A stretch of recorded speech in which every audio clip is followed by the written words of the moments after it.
الحمد لله نحمده ونستعينه ونستغفره ونؤمن به ونتوكل عليه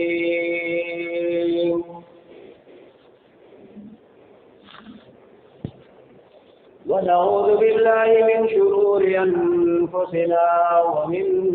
سيئات أعمالنا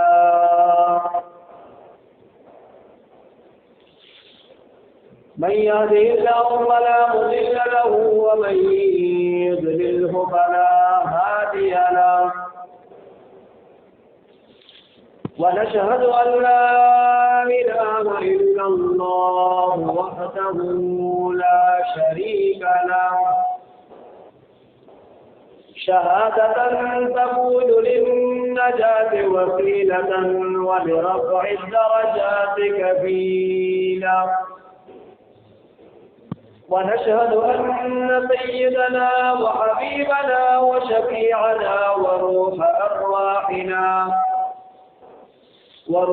أرواحنا وطبيب قلوبنا وقرة أعيننا محمدا عبده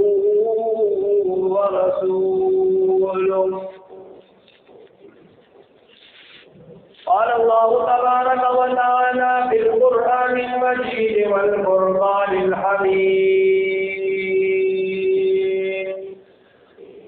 أعوذ بالله من الشيطان الرجيم بسم الله الرحمن الرحيم إنا أنزلناه في ليلة القدر وما أدراك ما ليلة القدر ليلة القدر خير من 1000 شهر تنزل الملائكة والروح فيها بإذن ربهم من كل أمر سلام هي حتى مطلع الفجر صدق الله العظيم وصدق رسوله النبي الكريم ونحن على ذلك لمن الشاهدين والشاكرين والحمد لله رب العالمين.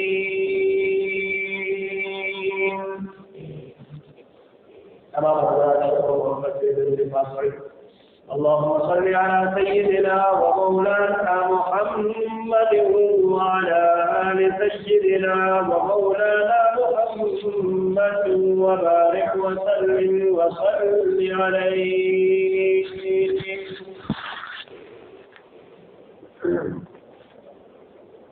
میرے انتہائی واجب الاحترام محترم سامعین،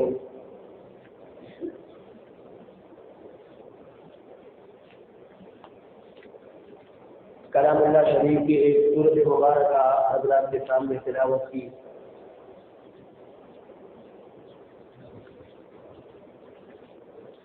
اللہ تبارک و تعالی نے اس سورہ مبارکہ کے اندر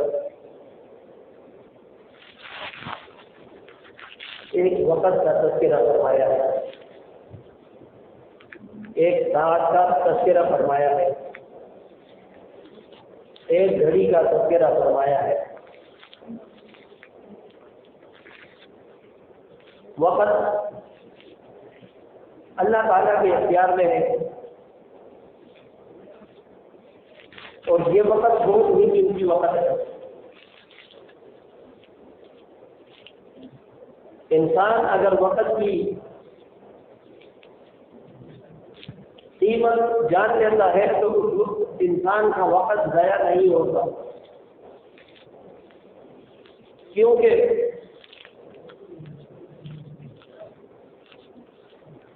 اللہ رب العزت نے انسان کو ایک مختصر وقت دے کر دنیا کے اندر بھیجا. لمبا چوڑا وقت نہیں ہے. ہماری آنکھوں کا یہ دھوکہ ہے، ہم یہ سمجھتے ہیں کہ میری عمر 60 سال ہوگی، اس کے بعد میں بڑھاپے کو پہنچوں گا. یہ غلط ہے.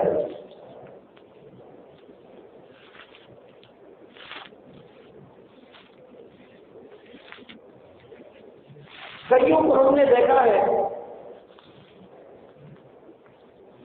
کہ وہ فوت ہو جاتے ہیں، وہ بوڑھے تو نہیں ہوتے،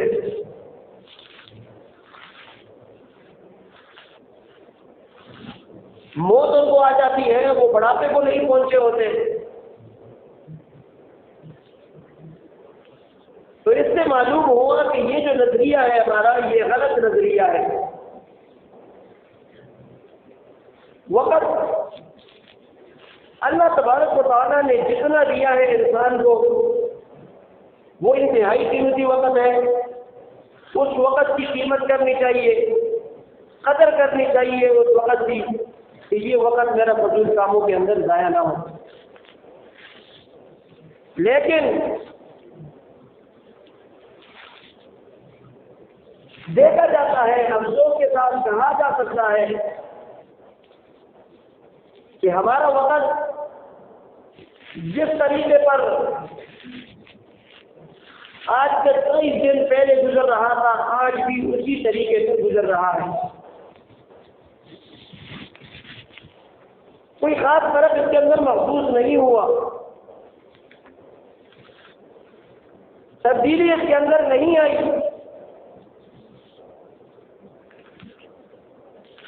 حالانکہ اس مہینے کے اندر یہ جو 23 دن ہماری گزرے ہیں، شیطان بھی اس کے اندر قید میں ہے، زنجیروں کے اندر جکڑا ہوا ہے، قید کی زندگی گزار رہا ہے۔ یہ ایک مہینہ شیطان کی قید کا عرصہ ہے۔ اس عرصے میں، اس وقت میں، اس رمضان کے مہینے میں، دن ہو، رات ہو، سحری ہو، افطاری ہو، رمضان کا جب چاند دیکھا جاتا ہے تو شیطان کو زنجیروں کے اندر جکڑ کر قید کر دیا جاتا ہے، اور جب چاند دیکھا جاتا ہے عید کا، پھر اس کو آزادی مل جاتی ہے۔ لیکن ابلیس لعین نے حضرت آدم علیہ السلام کے وقت سے لے کر آج کے دن تک جو اس نے اپنا وعدہ کیا، وہ اس وعدے کو پورا کر رہا ہے۔ اس نے کیا وعدہ کیا اللہ تعالیٰ سے؟ انظرنی الی یوم یبعثون، کہ مجھے قیامت کے دن تک مہلت دے دی جائے، موت نہ ہے مجھے۔ اللہ تعالیٰ نے مہلت دے دی اس کو۔ مہلت مل جانے کے بعد اس شیطان نے کہا، میں تیرے راستے پر بیٹھ کر تیرے بندوں کو گمراہ کروں گا۔ اللہ تعالیٰ نے اختیار دے دیا اس کو، لیکن ساتھ میں اللہ تعالیٰ نے یہ بھی بیان فرمایا، جو میرا بندہ ہوگا وہ تیرے بہکاوے میں نہیں آئے گا۔ آج اگر ہم دیکھتے ہیں، مبارک ساعت ہے، رمضان المبارک کا مہینہ اتنی قدر و منزلت والا مہینہ ہے، جہاں ہم ایک فرض نماز پڑھتے ہیں ثواب 70 کا مل رہا ہوتا ہے، لیکن اس کے باوجود بھی ہم غفلت کے اندر ہیں، غفلت کے اندر مبتلا ہے۔ آنکھوں کے اوپر پردے آ چکے ہیں، کانوں کے اوپر پردے آ چکے ہیں، دلوں کے اوپر پردے ہیں، کوئی حق چیز، حق بات سنائی نہیں دیتی ہمیں۔ تو میرے محترم دوستو، جو دن گزر گئے، ابھی بھی ہمارے پاس وقت باقی ہے، کچھ دن ہے، کیا معلوم کس کو یہ دن نصیب ہوتے ہیں، لیکن جتنے ساعات ہمارے پاس ہیں، اللہ تعالیٰ نے ہمیں جتنے ساعات زندہ رکھا، ہمیں اس کی قدر کرنے کی کوشش کرنی چاہیے کہ ہم اس اوقات کو قیمتی بنا لیں، اور اگر ہم نے قیمتی نہیں بنایا، اسی طریقے پر یہ وقت گزر گیا جیسے عام دنوں کے اندر ہمارا وقت گزرتا ہے،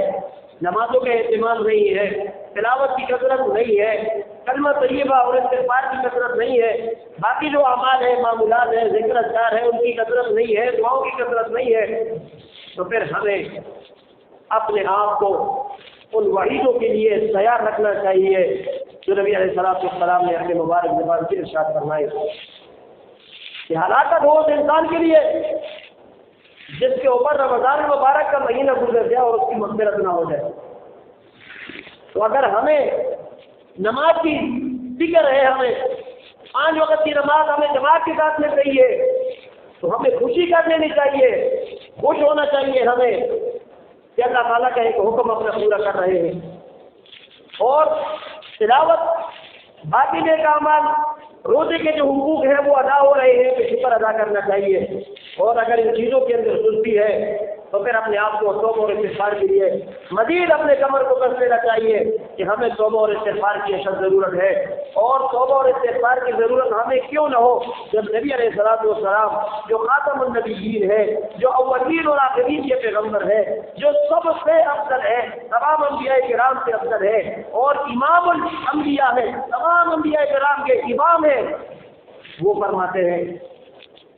میں دن میں 100 مرتبہ استغفار کرتا ہوں، یغفر لک اللہ ما تقدم من ذنبک وما تأخر۔ اللہ تعالیٰ نے ان کے اگلے گناہوں کو بھی معاف فرما دیا، پچھلے گناہوں کو بھی معاف فرما دیا، گناہ تو صحیح نہیں، لیکن پھر بھی اللہ تعالیٰ نے ہمارے ذہنوں کو سمجھانے کے لیے یہ فرما دیا گناہ ہے نہیں، انبیاء کرام جتنی بھی ہے وہ معصوم ہے، گناہوں سے پاک اور صاف ہے، باقی کوئی گناہوں سے پاک صاف نہیں ہے، محفوظ ہوتے ہیں حضرات صحابہ کرام علیہ الرضوان، جتنے حضرات صحابہ کرام ہیں وہ گناہوں سے محفوظ ہے، لیکن معصوم خطا نہیں ہے، یہ صرف اور صرف انبیاء کرام علیہ الصلوات و تسلیمات کا کھاتا ہے۔ اسی لیے تو جب نبی علیہ السلام کو معراج پر لے جایا گیا، دل کو نکالا گیا اور اس کو دھویا گیا، حضرات صاحب کرام گناہوں سے بالکل پاک اور صاف ہے، لیکن پھر بھی اللہ تعالیٰ نے فرمایا کہ اپنے آپ کے اپنے اور پچھلے گناہوں کو معاف فرما دیا ہے، اس کے باوجود بھی نبی علیہ السلام فرماتے ہیں کہ میں دن میں 100 مرتبہ استغفار کرتا ہوں۔ تو ہمیں استغفار کی کس قدر ہمیں ضرورت ہے؟ پھر ہمارے ذہنوں میں شیطان مختلف قسم کی باتیں ڈالتا ہے، جب میں نے گناہ ہی نہیں کیا تو میں توبہ استغفار کیوں کروں؟ توبہ اور استغفار تو وہ انسان کرے جس سے کوئی گناہ کیا ہو، یہ غلط بات ہے۔ اب نبی علیہ السلام کو گناہوں سے پاک اور صاف ہے، وہ توبہ اور استغفار کرتے ہیں۔ تو یہ جو شیطان ہے یہ انسان کو گمراہ کرتا رہتا ہے، اور یہاں تک انسان کو گمراہ کرتا ہے کہ اس کے جسم سے روح نکل جاتی ہے، اس وقت تک اس کی یہ کوشش ہوتی ہے کہ یہ انسان کسی نہ کسی طریقے پر یہ میرے اندر آ جائے۔ لیکن جو اللہ تعالیٰ کے نیک بندے ہیں وہ اپنے آپ کو توبہ اور استغفار کے ساتھ شیطان سے محفوظ رکھتے ہیں، اپنے آپ کو دور رکھتے ہیں۔ جب انسان توبہ اور استغفار کرتا ہے تو انسان کے تمام گناہوں کو اللہ تعالیٰ معاف فرما دیتے ہیں۔ اور اسی طرح ایک روایت پہلے بھی ایک موقع پر بیان کی گئی تھی، آج دوبارہ اس روایت کو بیان کیا جاتا ہے کہ نبی علیہ السلام نے فرمایا کہ جب تم گناہ نہیں کرو گے، گناہ کے بعد توبہ اور استغفار نہیں کرو گے، تو اللہ تعالیٰ تمہاری جگہ پر ایک اور قوم کو لے آئے گا جو گناہ کریں گے اور گناہ ہو جانے کے بعد توبہ کریں گے۔ تو میرے محترم دوستو، انسان سے گناہ کا ہو جانا یہ اتنی بڑی عجیب بات نہیں ہے، خطرناک بات نہیں ہے۔ گناہ ہو گیا، انسان ہے، خلقن انسان ضعیفہ، کمزور ہے، گناہ ہو جاتے ہیں، نفس لگا ہوا ہے، شیطان لگا ہوا ہے، اپنا نفس ہے، اپنے خواہشات ہے، گناہ ہو جاتا ہے انسان سے، لیکن گناہ ہو جانے کے بعد توبہ اور استغفار نہ کرنا یہ خطرناک بات ہے۔ تو میرے محترم دوستو، جب بھی ہمیں موقع ملے ہم استغفار کی کثرت کریں، اور استغفار کی کثرت کے متعلق اللہ تبارک و تعالیٰ نے فرمایا جو انسان استغفار کی کثرت کو لازم کرتا ہے اللہ تعالیٰ اس کے لیے دروازے کھولتے ہیں آسانیوں کے، اور اس کو رزق ایسی جگہوں سے ملتا ہے کہ اس کی گمان بھی نہیں ہوتا۔ وَيَرْزُقْهُ مِنْ حَيْثُ لَا يَحْتَسِبُ، رزق وہاں سے ملتا ہے جہاں سے انسان کا گمان بھی نہیں ہوتا۔ یہ جو مبارک ساعت ہمیں ملی ہے اس کے اندر ہم استغفار کی کثرت کرے. پھر اس کے اندر ایک رات اللہ تعالیٰ نے ہمیں دی, انا انزلناہ فی لیلۃ القدر وما ادراک ما لیلۃ القدر. لیلۃ القدر یہ کیا ہے؟ نبی علیہ الصلوۃ والسلام فرماتے ہیں اللہ تعالیٰ نے فرمایا لیلۃ القدر خیر من الف شہر, 1000 مہینوں سے افضل ہے. اب جو انسان رات کو کھڑے ہو کر شب قدر میں بالخصوص رمضان مبارک کے اخیر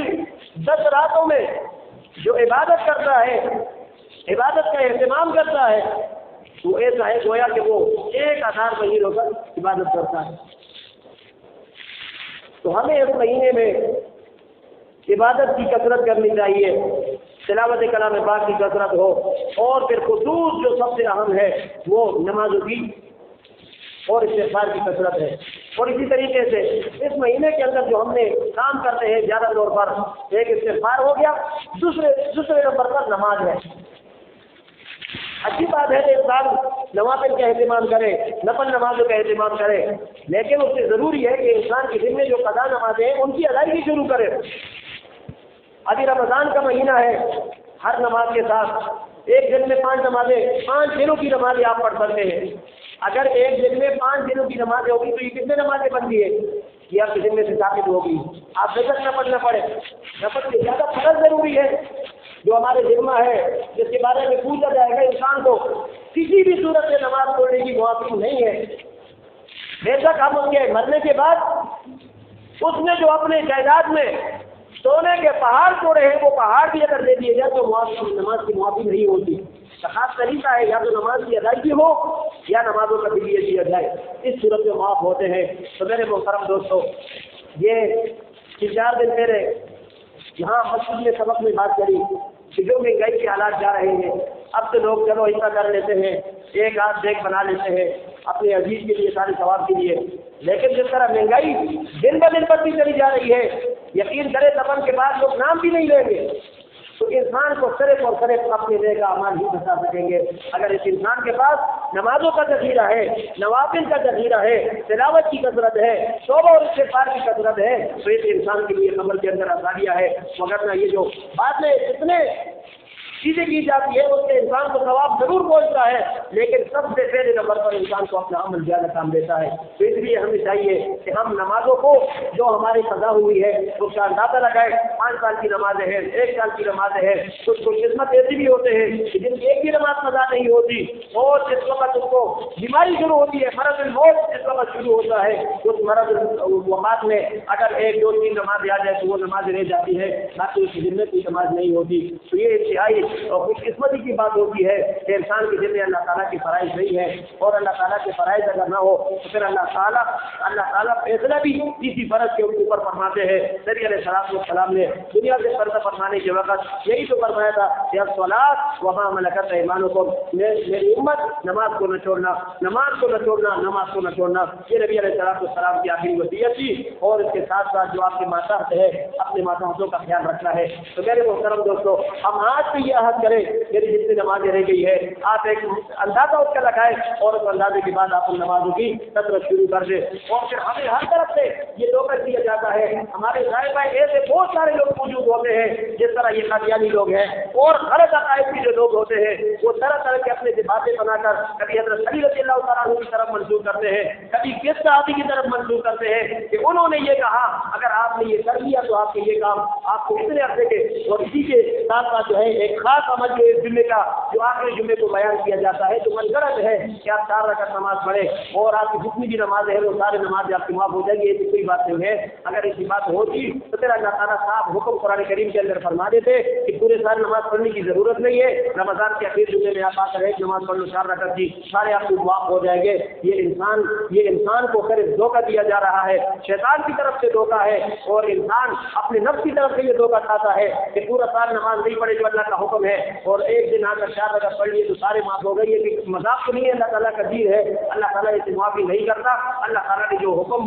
دیا ہے 5 وقت کی نماز, ان الصلاۃ کانت علی المؤمنین کتابا موقوتا, دن میں 5 نمازیں اللہ تعالیٰ نے فرض کی ہے تو وہ ہر ایک کے اوپر فرض ہے. اب وہ کوئی مجنون ہے وہ الگ بات ہے, اور مسافر ہے تو 4 کی بجائے 2 پڑھ لیتا ہے, لیکن معافی اس کی ضرورت بھی نہیں ہے. اور اس کے ساتھ ساتھ جو ليلۃ القدر ہے، جو شب قدر ہے، اس کا اہتمام کرنا چاہیے۔ جو حضرات اعتکاف میں بیٹھے ہیں وہ اس رات کو حاصل کر سکتے ہیں، وہ اس صورت میں کہ وہ اپنے آپ کو عبادت کے لیے تیار رکھے۔ پوری رات جو ہے وہ اگر ہو سکے تو پوری رات عبادت کرے، پوری رات کا ہو تو رات کا جو اکثر حصہ ہے اور بالخصوص رات کا جو اخیر حصہ ہے اس کے اندر وہ عبادت کرے، تو وہ 1000 مہینوں کی عبادت ان کو ثواب مل سکتا ہے۔ اور اسی طریقے پر صدقہ فطر ہے، صدقہ فطر ادا کرنا یہ مسلمانوں کے اوپر لازم ہے، جو صاحب نصاب ہے ان کے لیے صدقہ فطر ادا کرنا لازم ہے، واجب ہے۔ اور صدقہ فطر کا جو وقت ہے یہ جب رمضان المبارک روزے ختم ہوتے ہیں اور سورج جس وقت طلوع افطار کے بعد جو ہے اس کا وقت شروع ہو جاتا ہے، جو عید کی نماز ہے اس وقت تک اس کا وقت رہتا ہے، اس وقت یہ صدقہ فطر دینا واجب ہوتا ہے۔ اور بہتر یہ ہے کہ جب آدمی عیدگاہ کی طرف جائے، عید کی نماز پڑھنے کے لیے جائے تو وہاں پر صدقہ فطر کو ادا کر لے۔ لیکن اس سے پہلے اگر رمضان مبارک کے مہینے میں کوئی انسان ادا کرنا چاہے تو وہ ادا ہو جاتا ہے، دوبارہ ادا کرنا نہیں پڑتا۔ یہ اللہ تعالیٰ نے مساکین کا ایک حق رکھا ہے کہ جو مساکین ہے، جو محتاج ہے، ان کے کھانے کے لیے انتظام ہو جاتا ہے۔ اگر اللہ تعالیٰ نے آپ کو توفیق دی ہے اور آپ صدقہ فطر ادا کرتے ہیں، بہتر صورت اس کی یہی ہے کہ جو آپ کے عزیز و اقارب میں کوئی آپ کے ایسے نادار مسلمان ہے کہ جو جن کی کوئی گنجائش نہیں ہے، آپ ان کو دے سکتے ہیں۔ اور سب سے بہتر جو اس کی صورت ہے، جو سب سے افضل صورت ہے، جس سے ڈبل ثواب ملتا ہے، دوہرا اجر ملتا ہے، وہ دینی مدارس ہے کہ دینی مدارس میں ایک جو آپ کا جو حق ہے وہ حق ادا ہوگا، صدقہ فطر واجب ہے وہ واجب ادا ہو جائے گا۔ اور دوسرے نمبر پر دینی مدرسے کے ساتھ جو دین میں آپ نے تعاون کیے ہے اس کا الگ سے ثواب ملے گا۔ تو یہاں اس مسجد کے اندر بھی مدرسہ ہے، آپ خود بھی اپنے زکوٰۃ اور صدقات اس مدرسے میں جمع کرا سکتے ہیں، رسید اس کی لازمی لے لیا کریں۔ اور آپ کے جو دوست احباب ہیں، تعلق والے ہیں، ان کو بھی آپ دعوت دے سکتے ہیں۔ یہاں جس سے بچے پڑھتے ہیں، آج انہوں نے پڑھا، ان کے حفظ مکمل ہو گئے، وہ دوسرے مدرسے میں چلے جائیں گے، کتابیں پڑھیں گے، 8 سال کا کورس ہے، علم کا کورس کریں گے اور پھر وہاں سے فراغت ہو جائے گی تو وہ جس مسجد میں جا کر نماز پڑھائیں گے اور بچوں کو سبق پڑھائیں گے، تو جتنے بچے ان سے پڑھیں گے آگے، پھر ان سے جتنے بچے پڑھیں گے، یہ ایک لاکھ تعداد کا سلسلہ ہے۔ ہزاروں بچے جو ہے ایک شاگرد سے پڑھتے ہیں، پھر اس ایک شاگرد میں ہزاروں شاگرد آگے ہو جاتے ہیں، تو یہ جو سلسلہ ہے یہ آپ کو اس کا بھرپور ثواب ملے گا اگر آپ نے مدرسے کے ساتھ تعاون کیا ہے۔ اس سے اللہ تعالیٰ اس کا ثواب آپ کو عطا فرمائیں گے۔ تو سارے دوست انشاءاللہ کوشش کریں گے نا، یہ آپ کا مدرسہ ہے، آپ نے اس کو چلانا ہے، آپ کے تعاون سے اور مخیر حضرات کے تعاون سے یہ دینی مدارس چلتے ہیں۔ حکومت کی طرف سے کوئی تعاون نہیں ہوتا، الحمدللہ ہمیں فخر بھی ہے اس پر کہ حکومت کی طرف سے کوئی مدد نہیں ہے، مگر نہ وہ بغیر مدد کے اتنے سوالات پوچھتے ہیں، تو اگر وہ مدد کرتے تو پھر کیا ہوتا، بھوکے مر جاتے ہم سارے۔ لیکن رزق کا وعدہ اللہ تعالیٰ نے کیا ہے، اور اگر کوئی بھی مدد نہ کرے پھر بھی یہ مدارس کریں گے، یہ اللہ تعالیٰ کے قرآن کی حفاظت کے لیے ہے۔ انا نحن نزلنا الذکر وانا لہ لحافظون، اللہ تعالیٰ نے قرآن کی حفاظت کا ذمہ لیا ہے، تو قرآن کی حفاظت جن باتوں کی ہوگی ان باتوں کی حفاظت بھی اللہ تعالیٰ کے ذمہ ہے۔ اللہ تبارک و تعالیٰ ہمیں نیک اعمال رمضان المبارک میں کثرت سے کرنے کی توفیق نصیب فرما دے۔ جو لمحات ہمارے غفلت کے اندر گزر گئے اللہ تعالیٰ اس پر ہم سب کو معافی نصیب فرما دے، اور جو لمحات باقی ہے اللہ تعالیٰ ہمیں اس کی توفیق نصیب فرما دے۔ الحمد للہ رب العالمین، سنت ادا